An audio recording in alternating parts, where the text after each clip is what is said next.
This podcast is brought to you by lillybadcock.com and the Confidence Academy, giving you the confidence to be who you truly are. This is the Confidence Academy podcast. My name is Lilli Badcock and I am a transformational confidence coach, and I'm here with a message for you. The anxiety and overwhelm you've been experiencing is not something to be feared or avoided. It's also not something that gets to define who you are as a person. No matter who you are, no matter what your story is, I know that you get to live a life of fulfillment and joy. It's my absolute pleasure to bring this podcast series to you in collaboration with some phenomenal people from all over the world who have walked the same path as you. Together, we will share our stories, our challenges, and our triumphs, with the intention of helping you to see that it's possible for you too. Anxiety may be something you live with, but it doesn't get to define who you are or how you live your life. So stand by for some powerful conversations, deep realizations, and the occasional F-bomb. So get those headphones in if you're around sensitive ears, and stand by. This is going to be fun. Hello, beautiful souls. Welcome back to the show. And this week I am bringing you the wonderful Dr. Fernanda Durlene, who is a doctor of acupuncture and owner of a business called Sedona Ranch Retreats. I promise by the time you finish this episode, you're going to want to go on one of those retreats. And I'll see you there because I want to go too. This was such a wonderful episode to record with so many golden nuggets. So I absolutely recommend that you give yourself the time to really sit and take this one in. Seriously, you'll thank me for it later. Now, before we get into it, I wanted to say a bit more about the online choir that I've launched called Evolution. This is the online version of the choir that I've had for almost 15 years, and it's the perfect place to be if you want to find your joy and reduce anxiety and stress through singing. We meet every week online for a live rehearsal, and there are also tons of mini trainings in the membership to help you overcome your nerves, reduce your anxiety, and sing like a boss. You can get a free 7-day trial when you click the link in the show notes. Don't forget, you can join me over in the Facebook group where you can post your comments and questions and connect with other fans of the show, as well as my amazing guests. I'm live in there every week for Q&A, so I'll look forward to seeing you at the next one. In the meantime, sit back, relax, and enjoy this awesome conversation with Dr. Fernanda. Hi everybody, welcome to the Confidence Academy podcast, and I am joined today by Dr. Fernanda Durlene, all the way from Sedona, Arizona in the USA. Dr. Fernanda, welcome to the podcast. Thank you, Lilli, for having me. What a great experience. I'm thrilled to be here. I'm so excited to have you and to have a doctor on as well. So you are a doctor of acupuncture, and yes, you have a business called Sedona Ranch Retreats. And it says here that you operate a holistic retreat center in Sedona, and you offer your expertise in acupuncture, meridian yoga, soul coaching, past life regression, Reiki, and more. I mean, I just want to come now. That sounds absolutely so exciting. So I would love to kick this interview off by just having you explain a little more about what all of that entails. I know some of it's self-explanatory, but just for everybody listening, just give us an overview of who you are and what you do. Sounds great. So as you can see, there were several things listed there, and really it's as you can imagine with the list of exercise that we do here, it's playtime for women to come and open up to new experiences, to try different things. So it's never a one shoe size fits all experience.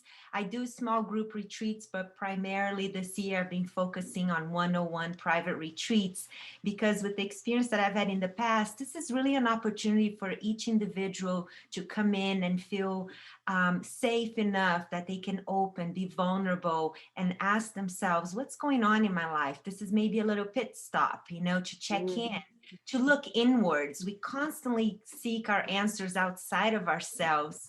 And this retreat aims at creating a program for each person. And I really do an interview before I get to know each person on a personal level, so that we're creating a program that's unique to that particular guest that's arriving here. So there's a series of questions and self-reflection exercises that each person would do before, which already helps the person understand, what am I looking for?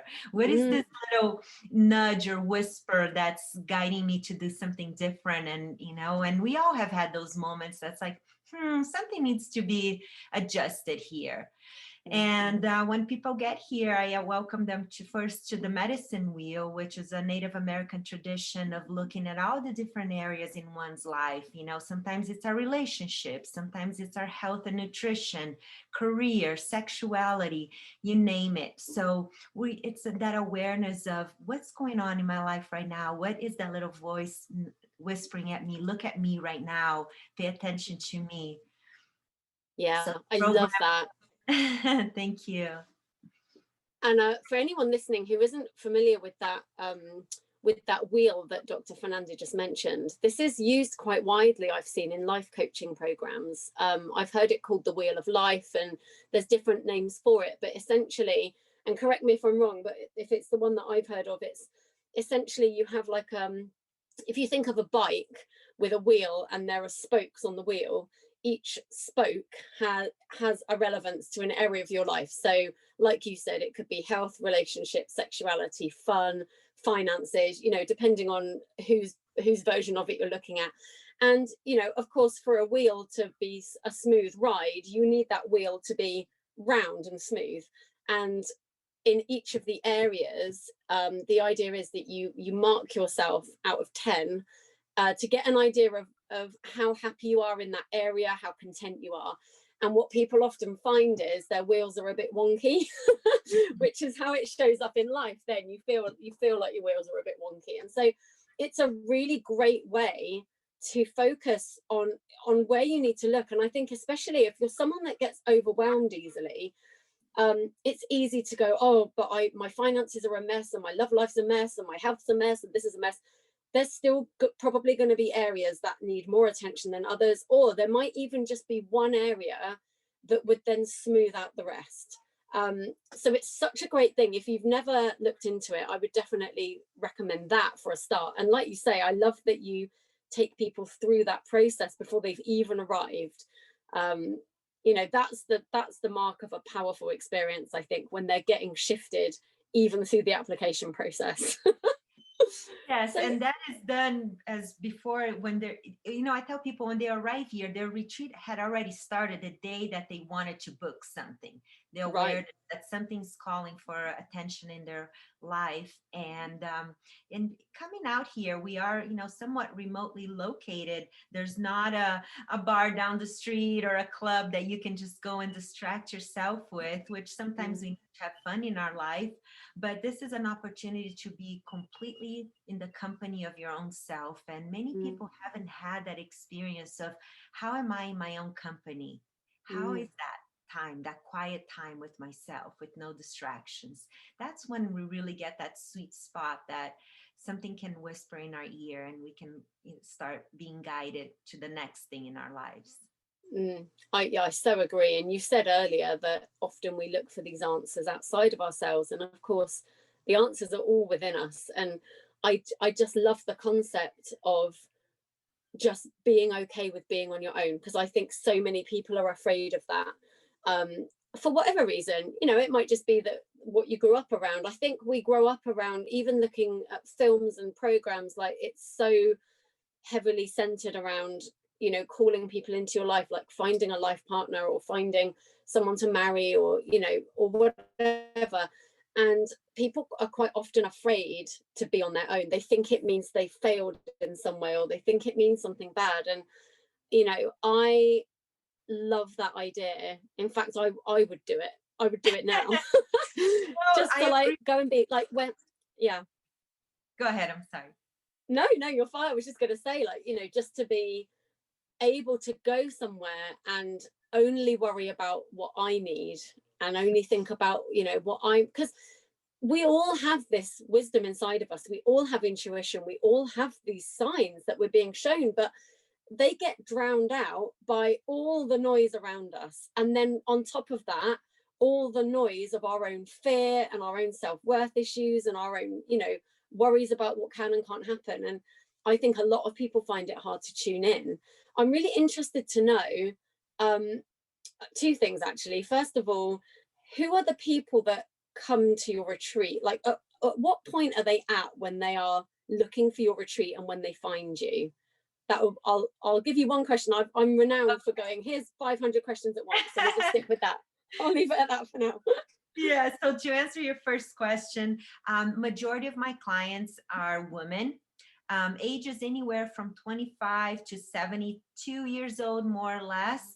And the range is usually, I have a lot of, it's interesting. The younger groups seem to come here and they're like, look at me, I'm working, I got my career going, they're just going 100%. And it's a moment that they realize like, wait, going that fast and that hard is not serving my highest good, So that's one very interesting group. And I have a lot of fun because these women are just like a personality, go high, high achievers, doers. And I have to remind them when they get here, less is more, right? It's like, hey, how about we practice just breathing, which is terribly boring for some people at first. And then they realize, meditation can actually be fun. There's so many different kinds. It's not you're just sitting around. So they get exposed to different things that they might have had a different idea what it should look like.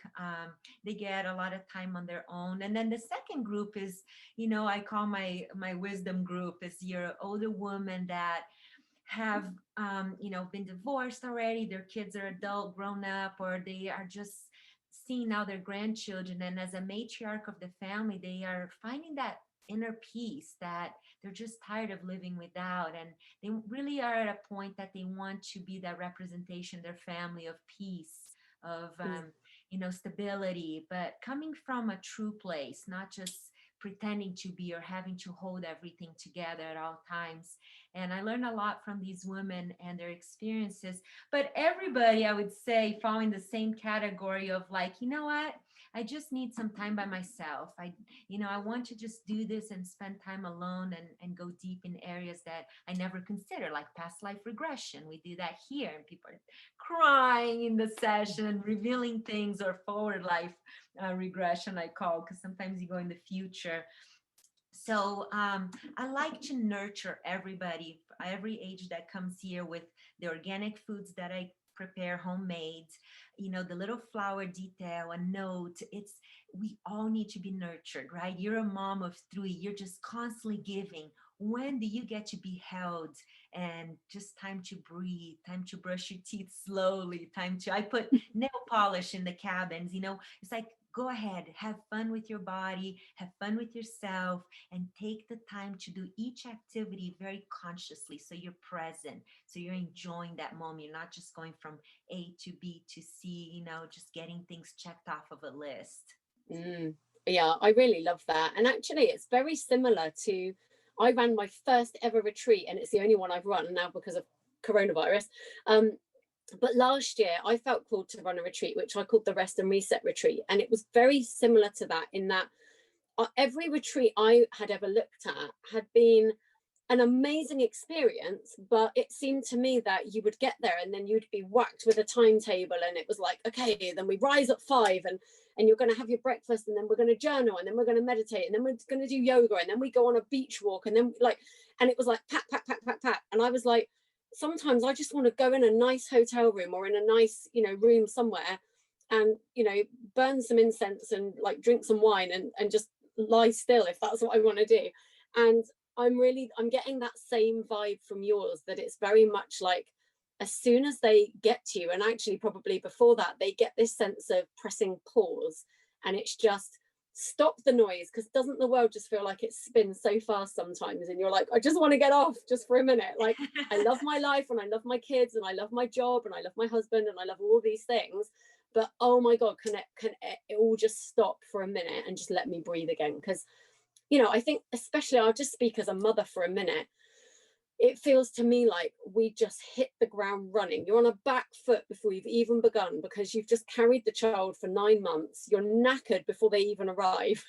They then take hours to be born. And, and I always felt like that was such a flaw in the system, that you then have to look after this kid that won't sleep on 0 sleep. Like, you don't even get to do that. And I remember with, I can't remember if it was my second or third child. I got a feeling it might have been my second. I just kept saying to the midwife, are you going to let me sleep after this? Like, you have to let me sleep. Like, someone else has to take care of this baby. You just got to let me rest. And I think, you know, and then it's relentless. It just never stops, because they always need you. There's always something that's needed at whatever age they get to. There are different, you know, pulls on your time and your resources. And I think it is so important to find these ways that we can just press pause and really be with someone who gets it. And I love that you give them all of these experiences when they come to you. Obviously, with coronavirus, has that impacted your business at all? Are you running anything online? How does it work? Or do people just travel to you from all over the place? Well, to answer your question, I have been booked solid. I have to literally block a day so I have a rest day for myself. This is the busiest I've been since I opened 5 years ago, because I've switched to private one-on-one retreats. People are coming here because we're so isolated, right? We have no noise, nobody around, no stores. So people have been coming and booking, and so it has impacted my business positively. Wow, Grateful yeah. for the work. Yeah. And I guess this year, out of any year, is the one where people really need that rest more than any other time. It's definitely been an interesting experience this year, hasn't it? But it's great to hear that. Yeah. And it's interesting that I had written my book last year and it actually got published this year, which I thought it was perfect timing, because you asked if I'm doing anything online. My book is called A Retreat in a Book, because it's an opportunity, and that's what I'll be gifting at the end of the session. People can go on my website and download the book for free. Oh, I'm getting it. I'm doing it now. But, you know, and that's the thing, is I don't have time to see everybody here, you know, I need time with my family and myself too. So I put this book together that each person can do a 3-day retreat at the comfort of their location. Granted, you might have to call a massage therapist if you want to have different experiences, but the idea of going in this self-guided retreat, so you can arrive at this place of self-love. There are opportunities for you to do reflection, journal prompts, different exercises, setting up an altar, and really having that time with yourself. And so that is my gift today, is that everybody can do this in their own time, even if they don't want to travel. That's such a good idea. I love that. You clever thing. I just love that concept of a retreat in a book. I've never heard that. I just think, I mean, you guys, I hope you're all like I'm on the website right now. I'm on it right now. I couldn't even wait. We will put the link in the show notes. So if you give them the link in case they can't wait to get to the show notes. Yes. Where do they go to get that? They would go to sedonaranch.org. And then click on the members page, and the password is love with a lowercase l. Amazing. Wow, look at that.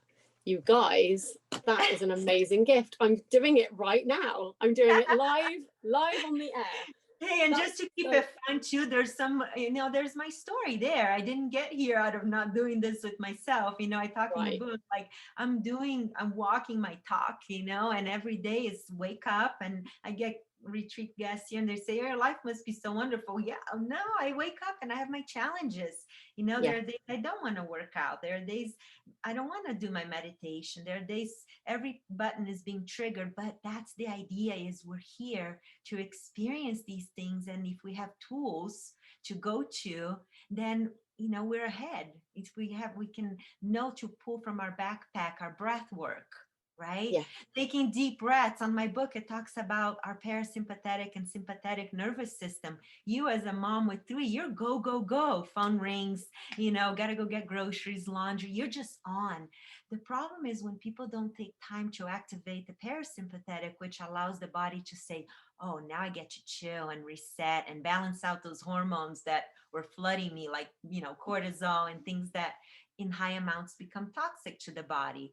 So my idea of creating this book, I didn't know COVID was coming around, but it was just that people would have a take home, a reminder of all these different things we experience here. And I share my personal story of abusive relationships, you know, traumatic childhood, and how we keep looking at the light, right? We keep taking a deep breath and honoring our growth, that we're here to grow, and we have tools, and we do have assistance, even as type A personality, think we can do it all on our own. So yeah, That's incredible. And I'm literally looking through it now. So it's absolutely true, you guys. You go to that link that Dr. Fernanda just gave you, her book is right there. Now you've just alluded to your story, and of course, you know, everyone that comes onto this podcast pretty much is offering something transformational, and as a result of them going through something, you know, truly transformational for themselves, but at times and often it's a traumatic path as well.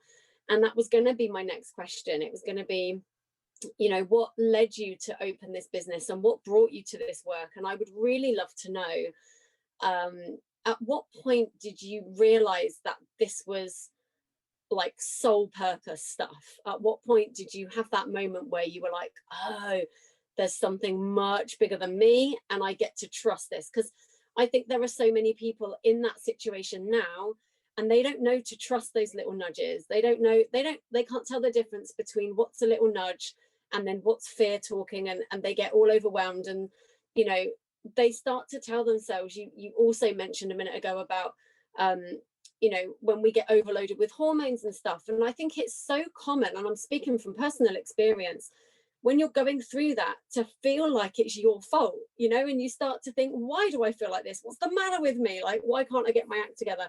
And, you know, it just takes a minute to stop and go, oh, well, I'm being bombarded with all of these things that I have no control over. I actually had a really funny conversation with my 9-year-old, because somebody told me, by the way, this is a heads up for anyone that hasn't got a 9-year-old yet, they get hormone surges at the age of 9, which turn them into absolute monsters. And I was having this conversation with my 9-year-old, and he was saying, like, he was basically saying, I have these feelings and I don't understand them, and they're frightening to me, and I don't know how to process them. And I was just trying to reassure him. And I said, you know that, you know, every month mummy gets a time where she feels a bit sad and she feels a bit out of control. And he went, wait, that's going to happen every month with you? He was like, oh, I'm out of it. It was so funny. But yeah, so to bring it back to the question, like, at what point did you realize that you were on a bigger path? You know, you were being guided by something much bigger than yourself. Yes, that's a great question. I'm glad you asked, because a lot of people get that nudge and then they don't know if they should trust and they get confused. So I'm going to start a little bit with the backwards, just reminding that whatever you want to call low vibration, dark side, all it has to do is just distract and confuse us for a moment, and then we're in a fog. But coming back to your question, I am, you know, just that personality of high achiever, gotta do it, you know, for push, push, push. And the universe, let's call God, the light, had to really bring me down to my knees to get to this point in my life. And I wish I didn't have to warn myself out so much to really listen to the little whispers. But I used to have a completely different career. I mean, I had a complete 180 degree change in my life. And the story is in the book. I used to own a preschool. I started a preschool and I ran that for over 10 years, a private school in California. And I was running, pushing, and loved my job. I also owned a yoga studio next door. So then I had 2 businesses, 3 children, going through teenagers and all those hormones. Wow. And I was going to acupuncture school at night and working weekends at the clinic. So I could not have packed in more and more, you know. And that's another story about self-love and having to prove to be certain type to accept being loved, but that's another story. And then finally, you know, the universe just knows that it's got to push me to the end for me to look at a different side. And I started having all kinds of healthy conditions like heart palpitations, shortness of breath, I couldn't sleep, anxiety. And I was only in my 30s, and my cardiologist said, lady, you're the youngest patient I have here. Something's got to change. And meanwhile, I was learning about the sympathetic nervous system, and mine was just go, go, go, go. I never gave my system a chance to reset. So I was finishing acupuncture school. The universe threw a couple more curveballs on my field. I had a frivolous lawsuit coming forward and I won, but I just got the distaste of the businesses that I was running, and the community I was living was very materialistic, and nothing seemed to be aligned with the essence of who I was. It was a discomfort of my soul.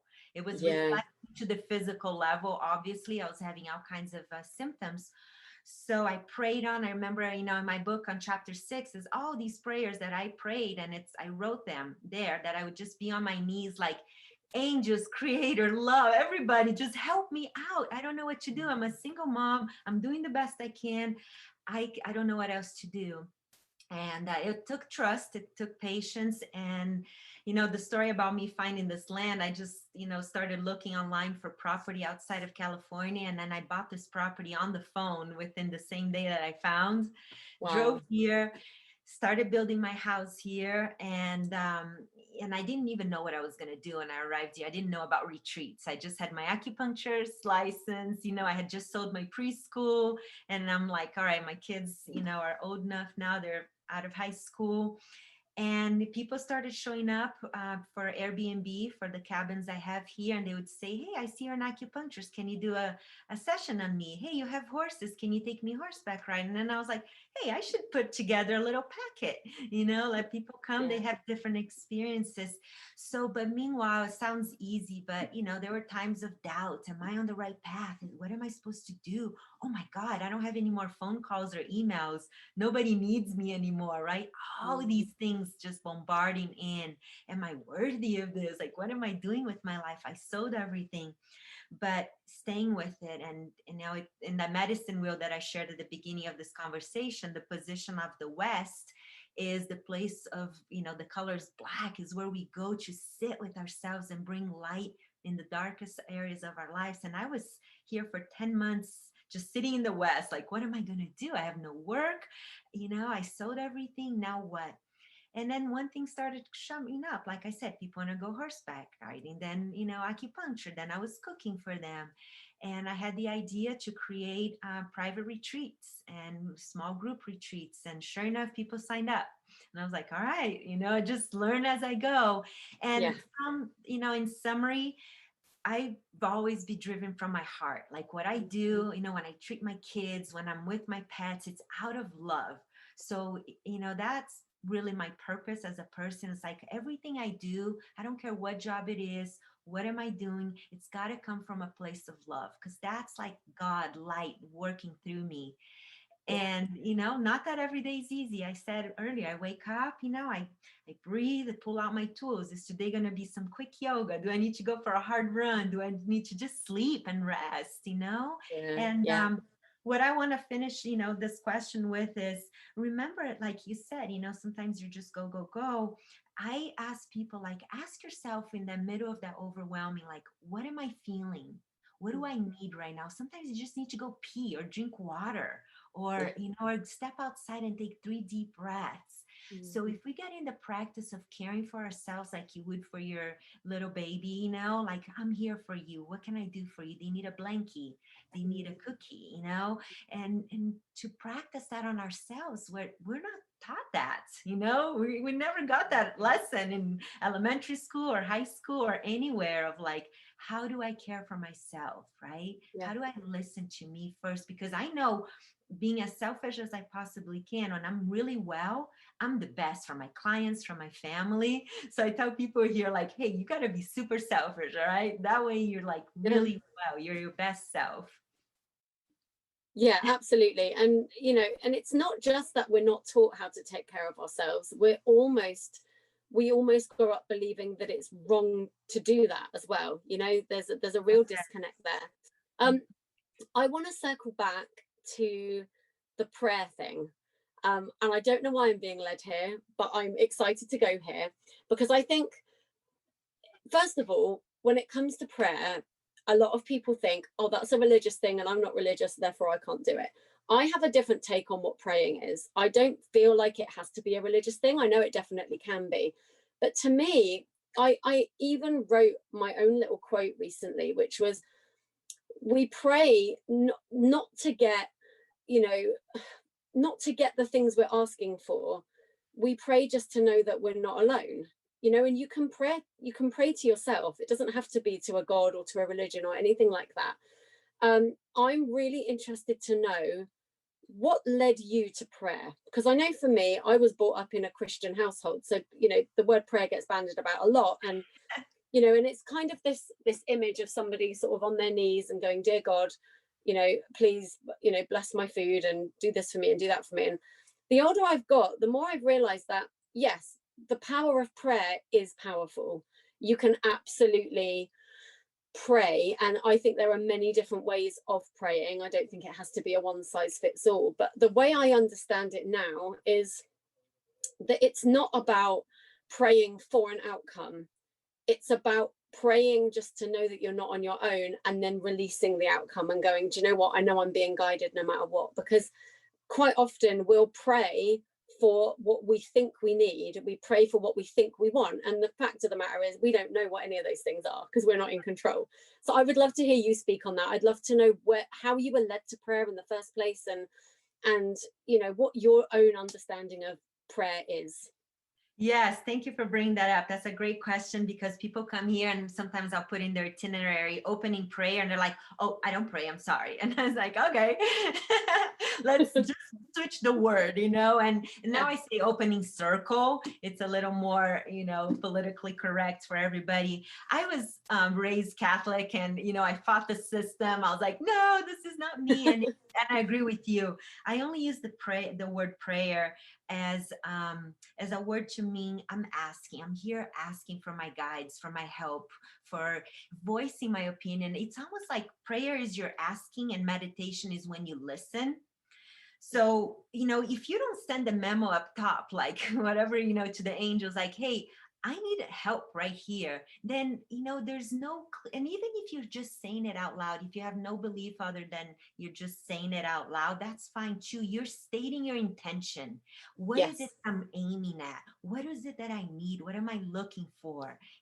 Right now I have a choice, talk about being at the, the forks of your life. And, we want to pause, right? I want to be like, let's take a deep breath. Do I, move here? Do I go here? Do I take this job or this job? So when we set that intention, when we pray or we ask, then we can hear it, we can receive the answer.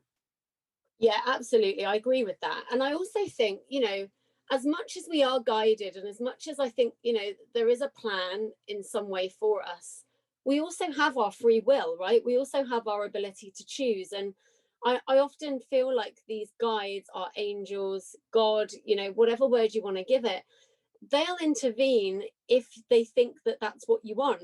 And so many of us don't know that we can ask for that, right? We're just down there going, oh, I've got it, right? Which is like, isn't that just a metaphor for life as well? When you bump into your friend in the street, they go, how are you? You're like, yeah, I'm great. And it's like, lies. If you were honest, like, no, you're not great. You didn't get any sleep last night. You're worrying about this bill, that bill. Like, it's okay to ask for help. And I think we struggle to ask for help, even from fellow humans, let alone from anything bigger than that. And there was a concept I came across years ago now. I can't remember where I first heard it, but it was something I loved so much because it was so simple. And it was all around anxiety. And at the time I was really struggling with my own. And this concept was just the idea that you are walking a path you were always meant to walk, but at any point you can ask for an easier path. They were like, do you know what? You've been set on that path and you can keep doing it that way. But if it feels too hard, or if you feel like you need a break, just ask. And I was like, oh, I love that. And I would just go to sleep at night and be like, yeah, can I just have an easier path, please? It reminds me of when I was having my baby and I was like, yeah, can I just get all the drugs? Thanks. There's no certificate for making it hard. Like, let me just, like, the path of least resistance, right? There's no, you don't get a certificate for making yourself suffer.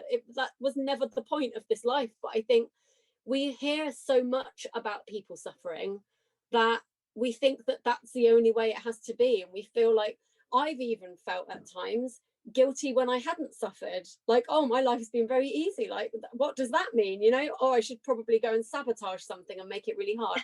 It's just insane what we tell ourselves. I'm just looking through now because I was just going to see if there was a little prayer we could share at the end. I will have a look through, or maybe you have a personal favorite that you might like to share just at the end. I just love this. Yeah. Which one do you love? I'm just looking. I'm trying to think. Let me see. Where am I being guided? Oh, the emotional prayer is not too long. Yeah, I'm just looking at the protection prayer, actually. I'm just trying to think, like, what do people need right now? And, if you guys are listening and freaking out, going, oh my God, they're going to pray. Like, I don't pray. I'm not religious. I mean, for a start, this is a podcast. You can just press stop. You don't have to stay with us for the prayer. But do you know what? I remember once I was on my third, I think it was, driving test, and I'd failed miserably up to this point. And then I changed teachers, and this teacher that I'd had was a really harsh teacher. He was super strict, but he got the job done. And I got to the day of my test and he said, you're definitely ready. And I was really nervous to go in, and I was, and especially because I'd failed twice before already, I was really starting to think, am I ever going to do it? And just as I was about to get out the car, he said, oh, there's just one more thing that I can offer you as your driving instructor before you go and do this test. And he said, and I offer it to all of my students, and it's completely up to you if you take it or not. And I was like, okay, what is this? And he said, I would love to say a prayer for you. And I was like, do you know what? I'll take that. Like, whatever. I'll take everything you've got. And we just sat in the car, and he said just this beautiful short prayer that just put me at so much ease. Mm-hmm. And I went on and passed the test. I'm not saying it was because he prayed, but I definitely chilled out. And it's very true to say, if I'd gone into that exam stressed out and anxious, I could have made a silly mistake, because when we're acting from fear, we do things that we wouldn't normally do.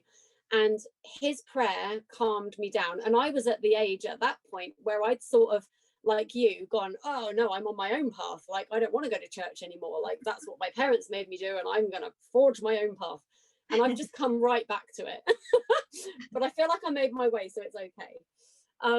And when you're under that kind of stress, when people go under stress, whatever it is, somebody cut them off in traffic, a mean text came in your phone. What happens when the sympathetic nervous takes charge is your frontal cortex, which is your rational clarity thinking, shuts off, Right. But back to the prayer, my invitation as this word becomes a trigger to anyone is, I said to you earlier in this conversation how all the dark side or lower vibration energies has to do is to distract you. If the word is triggering you or distracting you, they're getting you.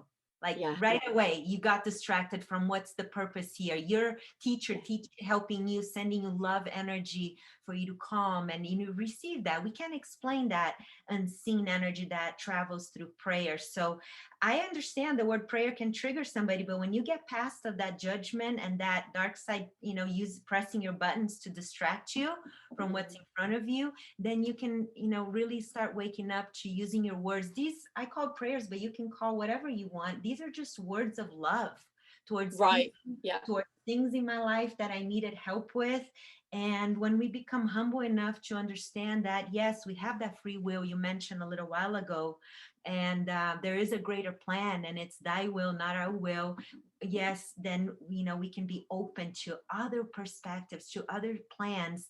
I fought hard on this one. I had a house that had a beautiful, huge house in California looking at the ocean. And during the 2008 collapse, I was about to lose the house, and I was praying hard, right? Come on, God, help me save my house. No, I couldn't. I sold it. I had to do a short sale, which later helped me because I moved into a rental that was like 1/5 of my mortgage payment. For 2 years, I saved enough cash to buy this property. Then now I have this retreat. The plan from above was way better than keeping that huge mansion I didn't need. I had that conversation with my friend who I talk about a lot on this podcast.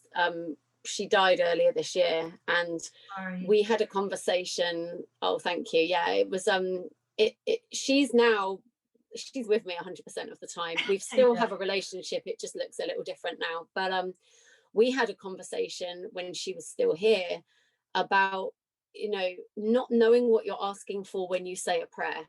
And we'd reached the point where we knew she couldn't stay. Like, we knew that she was going to have to go. And I was talking to her, and I said, the thing is, we don't know what we're asking. When we ask somebody to stay this side, when we ask somebody to stay in their human experience, we don't know what we're asking for, because we don't know where they're going to.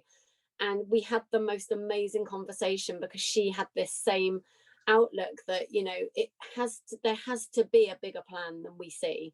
You know, we've just been brought up again. We've been brought up to believe that death is something to be frightened of, and that dying is terrifying, and that losing people is scary. And I just think if our perception was different, we wouldn't fear it so much, and it wouldn't be so traumatic. Of course, as a human, I miss her human, but I feel her spirit every single day, and she speaks to me through all sorts of things. Like even today, songs were coming onto my iPad that I was playing in the kitchen, and I kept thinking of her. So I was like, she's around, you know. And I'd actually just hung my 2 Christmas decorations on the tree that were bought in her memory. One's a little robin and one is a bee. And it was to me, it was like, oh, she saw that, she sees that, you know. And I just think I love seeing it that way. And that might not resonate for everyone, but to me, it is that release. Like you said, you were praying so hard, let me keep my house. But if you knew what the alternative was, I bet you wouldn't have been asking to keep your house. You'd have been happy to let it go, right? Right, exactly. And sometimes, you know, God points right and we choose left, and it's like, all right, free will. And then, you know, at some point we come back, right? And we're like, all right, I'm going to choose right now. I do feel like sometimes they're looking down going, whoever it is looking down going, oh yeah, no, she's really not getting this. Like, we're going to have to go in. You know, I've definitely felt myself being forcefully guided in a direction when I haven't been getting the memo. It's like, oh, this way, okay, I get it. Yeah, and here in my retreats, I tell people, look, I think it's hilarious that I'm actually doing these retreats and asking you to pray and listen to your intuition, because I was the type of person that needed empirical evidence for everything. I need the facts, show me now. And when I have to bring up these woo-woo talks, I almost have to excuse myself, but I'm like, it happened to me. I'm speaking from experience, right? Like all the stories I share here, my ex-boyfriend who passed, and I saw his spirit floating in my room, like, what is this green light? And he, you know, and the things that he said, and I'm like, I can't deny that. I can't hide that didn't happen, because yes, he's always with me. There are things that happen that unless you experience, I'm sorry, but I can't just pretend they didn't happen. I can't pretend that my prayers are not being answered, because they are. I just had a very traumatic relationship a while ago that I ended, and I was praying on my knees, dear God, everybody up there, I don't have the power in me to end this relationship, and it's killing my soul. It's on chapter 10 of my book. And they literally had somebody knock on, because my ex-boyfriend was my neighbor. So it was very difficult to end that relationship. And, you know, after a couple months of praying, somebody knocked on his door and offered to buy his house. And now he moved out. We're done. Love it. I love that. Yeah, it's so powerful. Oh, so let's finish with a beautiful prayer. And everybody listening, I really hope that you're just going to take this moment for yourself to take a deep breath. If you don't like the word prayer, you can call it a rap, call it whatever you like. It doesn't matter. It's like Dr. Fernanda said, it's words from love, and that's all it is. So I hope that you receive it in the intention it's meant. Would you like the protection prayer, or are you reading? Yeah, let's do the protection prayer. I'll let you read it because you have the most beautiful voice. You're so kind. Thank you. All right. So I like to, before I pray, just calm my mind by bringing my awareness to the bottom of my feet, taking a deep breath to become very present. Become present in anything we do, especially when we're putting these words of intention and love out. Dear God, please, I call you to be in my life at all times. As I stand in your light, send me and only all that is aligned with your light. It is in your light that no darkness exists.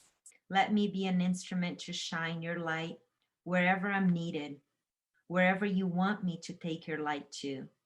May your blessings of health, abundance, and love pour onto me. Thank you. So beautiful. Thank you so much. My pleasure. I love that line, in your light, no darkness exists, because we tell ourselves so often that we are wrong for feeling anxious, frightened, depressed, stressed, all of these emotions that we've labeled negative or that we feel are dark. And it's just this, what I want everybody to get to is this place that I've managed to get to, which is, you are so much more than anything that ails you. You're so much bigger than anything that holds you back. You're so much bigger than anything that ever challenged you. And you're so worthy of every desire and dream in your heart. And, you know, you are pure love. That is who you are. And, you know, that line, in your light, no darkness exists, like the darkness you think exists within you does not exist. You know, we definitely have shadows and we have experiences as humans that feel like darkness, but you know, we are never that far away from the light that we can access. And I was watching something recently. It was a Netflix series that my husband was watching, and it was all about vampires and werewolves and stuff. So I was kind of zoned out a bit, but all of a sudden, it was a conversation between one of the head vampires and a werewolf. It was very bizarre. But basically, one of them was having second thoughts, like, I'm feeling a bit bad. I think it was the werewolf. I think he was feeling like, I wish I wasn't a werewolf anymore. And he was like, oh, I've realized that no matter how far I stray from my path, no matter how far away I feel from God or from my purpose, or, you know, from anything like that, he's always right there in front of me. And I think for anybody listening who feels like you're in the pit of darkness right now, or for anyone who feels like you're so far from where you're meant to be, you are never that far. It's just an intention. You can just set an intention and ask to be shown, and I promise you'll be shown.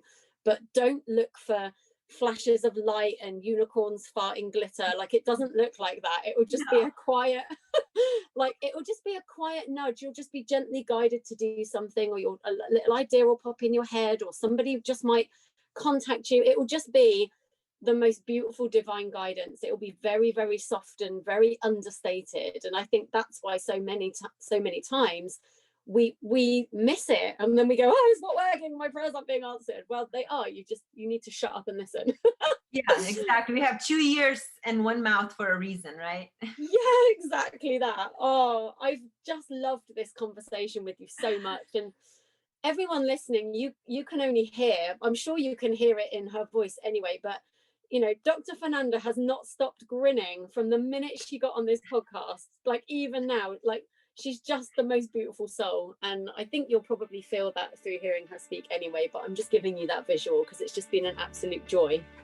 Thank you so much for the opportunity and the work that you do, you know, allowing people to trust. And like you said, you know, in the darkness, you bring a little light, a little match, a little flashlight.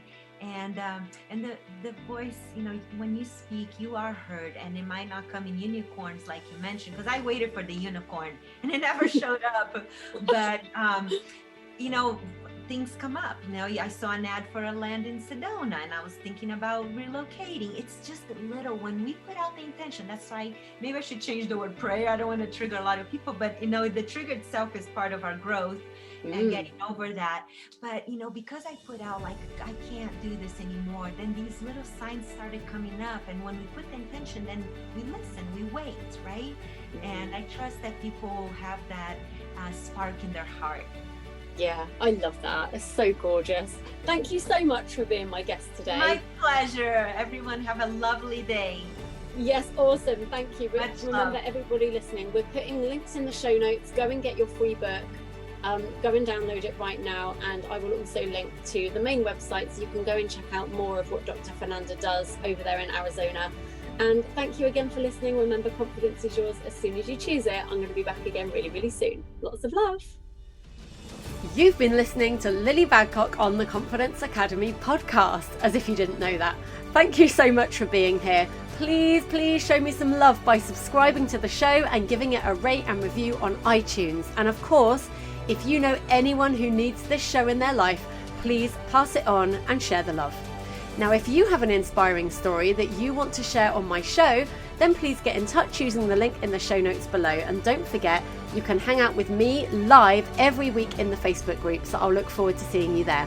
Finally, make sure that you've joined my mailing list so I can shower you with love on the daily and give you a heads up about all of the exciting things that are happening over here in Lilyland. Things like my online choir that is now live. Grab your free trial and join the mailing list by clicking the link in the show notes, or visit lillybadcock.com for all of the information. Thank you again for being here. See you again soon. Big love.